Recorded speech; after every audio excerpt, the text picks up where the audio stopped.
Hello friends, అందరు ఎలా ఉన్నారు? ఈరోజైతే మా కాలేజ్లో కాన్ఫరెన్స్ మీటింగ్ ఉంది. ఈ కాన్ఫరెన్స్ మీటింగ్ ఎందుకు పెట్టారంటే ఫైనల్ ఇయర్ స్టూడెంట్స్ వెళ్ళిపోతుర్రు. వాళ్ళకి బీ ఫార్మసీ తర్వాత ఏమేమి తీసుకోవాలనో తెలియదు. అందుకని సార్ వాళ్ళందరూ ఎక్స్ప్లెయిన్ చేస్తారని మా ప్రిన్సిపల్ సార్ అయితే వేరే సార్ వాళ్ళందరిని పిలిచి ఈ పెద్ద కాన్ఫరెన్స్ అయితే పెట్టిర్రు.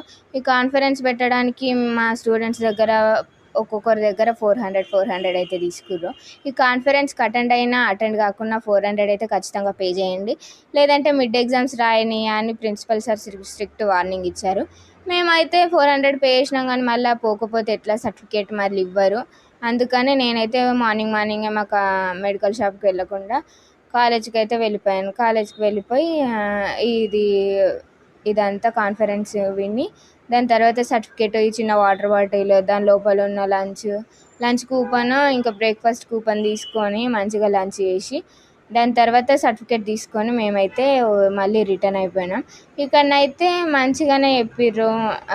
బీ ఫార్మసీ తర్వాత ఏం తీసుకోవాలి, ఇంకా సర్టిఫికేట్ రెంట్ ఇవ్వద్దు, ఇంకా చాలా జాబ్ ఆపర్చునిటీస్ ఉన్నాయి, ఇంటర్వ్యూకి ఎట్లా అటెండ్ అవ్వాలని చాలా బాగానే చెప్పిర్రు. ఇదంతా చెప్పడానికి 400 తీసుకుర్రు. ఇది వర్త కాదా కామెంట్ చేసి చెప్పండి.